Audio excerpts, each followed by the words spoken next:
nkuko muri kubibona rero ahangaha ni hahandi muri Light Salon twigira modeli zose zibigendanye no gusuka, kudefiriza, gutunganya inzara n'ibindi byose bigendanye n'ubwiza. Ahangaha rero turi kumwe n'umukobwa mwiza, nawe reka yibwira abafana bakwitanga iki?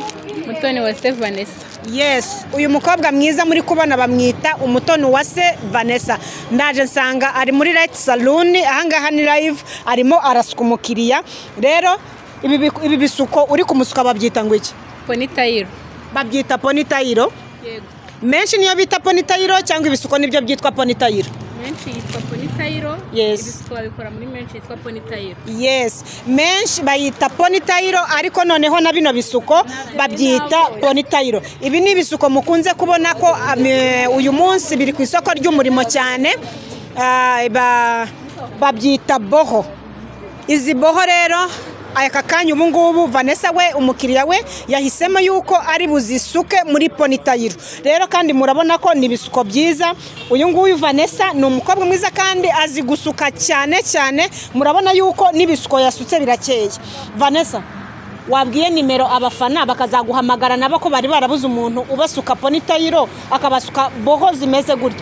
Hari abantu benshi bataba bazi nama menshi. Rero kuba wowe ubizi kandi ukabuzi no kubitunganya neza gutya ugashyiramo isuku nziza gutya, bwira abafana nimero zawe kugira ngo bazaguhamagare hanyuma ujye kubasuka. Yego, nimero ni 0788 0 33 44 53. Genda kumva yazivuga bwa kabiri kugira ngo abafana bazumve neza. 0788 0 33 44 53. Yes, ubu rero turabakumbuje, murabona yuko Vanessa ahangaha ageze muri kimwe cya gatatu asuka. Ese dufite amatsiko, ese araza kumurangiza noneho biba bimeze gute? Ese biraba ari byiza mu rwego gute? Rero nukuvuga ngo ibi bisuko bifite buryo kibifungwa, ntabwo umuntu wese apfa kubifunga mu buryo busanzwe. Hari ukuntu umuntu afunga ukabona rwose ni uburyo bw'ubuturage ku buryo umuntu atanabikunda, ariko Vanessa we azi kubifunga ku buryo umuntu arangiza gusuka rwose akava muri Light Salon abantu bose bari kwifuza yuko basukwa na Vanessa. Ngaho rero ni karibu, turaza kubereka mu kanya uko iki gisuko cyarangiye. Ese cyarangiye gute? Ngaho naho mu kanya.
Murabona yuko hano Vanessa ari gusuka agenda akuramo kamwe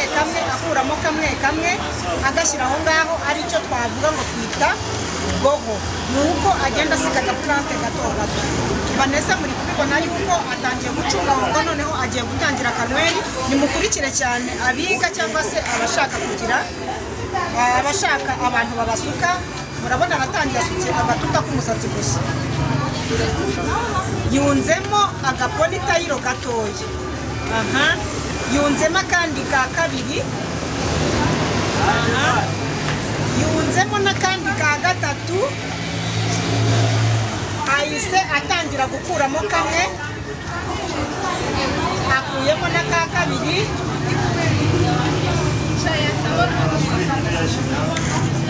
Yes, akuyemo tubiri gusa, utundi twose ari budusoze, hanyuma uhinduke notresi za boho zisukishije politayiro.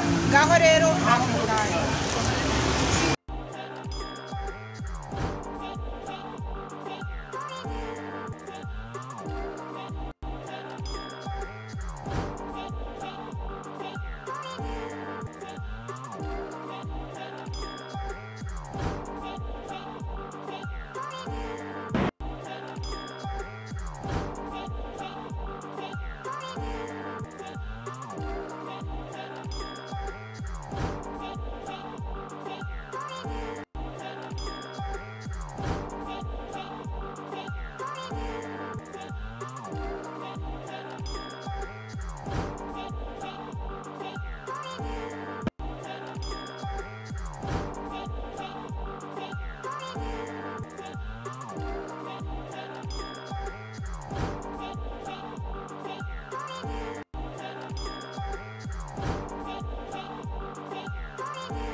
Nkuko twagumye kubibabwira rero uyu ni wa mukobwa wacu bita Vanessa.